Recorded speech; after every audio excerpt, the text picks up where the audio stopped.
अजित पवारांच्या राष्ट्रवादीचे मावळचे आमदार सुनील शेळकेंनी शासनाची हजारो कोटींची रॉयल्टी बुडवली, संजय राऊतांचा आरोप. तर देवेंद्रजी, महाराष्ट्राची लूटमार थांबवा, राऊतांचं मुख्यमंत्री फडणवीसांना पत्र.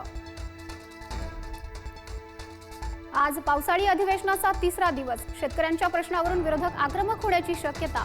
पटोलेंच्या निलंबनाचेही पडसाद उमटण्याची शक्यता.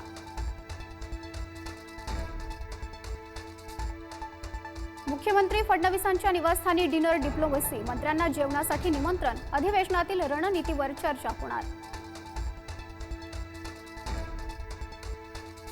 5 तारखेला दोन्ही ठाकरेंचा वरळीतील डोममध्ये मेळावा. आज मनसे नेते आणि ठाकरेंच्या शिवसेनेचे नेते करणार पाहणी.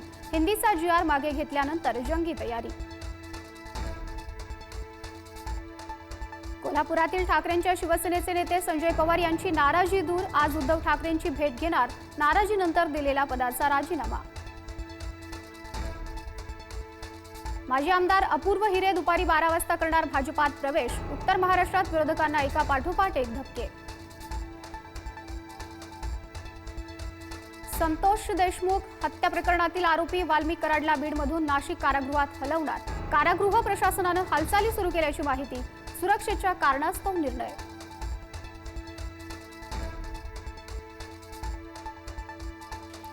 बीड विद्यार्थिनी विनयभंग प्रकरणातील विजय पवारचा आणखी एक कारनामा समोर. 2 वर्षांपूर्वी छळ झालेल्या मुलीच्या पालकांची तक्रार.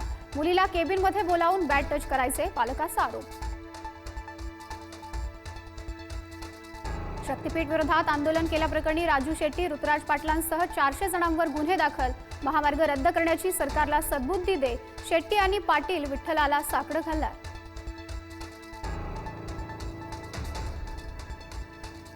आज संत तुकाराम महाराजांची पालखी अकलूज ते बोरगाव श्रीपूर असा प्रवास करेल, तर संत ज्ञानेश्वर महाराजांची पालखी माळशिरस ते वेळापूर असा प्रवास करेल.